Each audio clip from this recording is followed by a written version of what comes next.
এখন প্রায় দুপুর 12টা 12:30 বাজে। আমি রান্নাঘরে কিছু কাজ করছিলাম আর একটা ডিশও রান্না করছিলাম।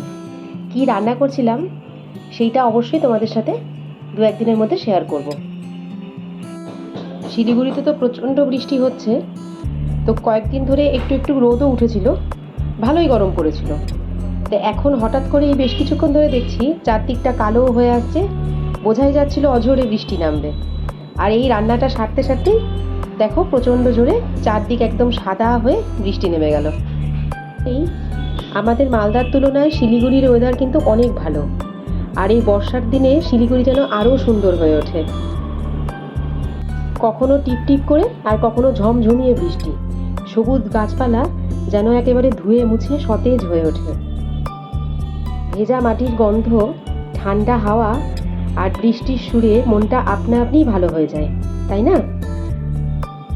অনেক ব্যস্ততার মাঝে এই বর্ষায় কিন্তু প্রকৃতিকে একটু উপভোগ করার কথা আমাদেরকে মনে করিয়ে দেয়। এই বৃষ্টি ভেজা সবুজের মধ্যেই কিন্তু লুকিয়ে আছে শান্তি, স্বস্তি এবং একমুঠো সুখ। আর এই হঠাৎ করে নামা বৃষ্টির মধ্যে কিন্তু আলাদাই একটা জাদু আছে। আমি বৃষ্টিতে ভিজতে খুব একটা পছন্দ করি না, দূর থেকেই বৃষ্টি উপভোগ করতে পছন্দ করি। কিন্তু আজকে এই বৃষ্টিটা যেন আমার মনটাকেও ভিজিয়ে দিয়ে গেল। জীবনের আসল সৌন্দর্য লুকিয়ে আছে প্রকৃতির এই সাধারণ এবং খুব গভীর মুহূর্তগুলোর মধ্যেই। চারিদিকে এই ভেজা সতেজ পরিস্থিতি আলাদাই এক অনুভূতির সাক্ষী রাখে আমাদের সকলের জীবনে।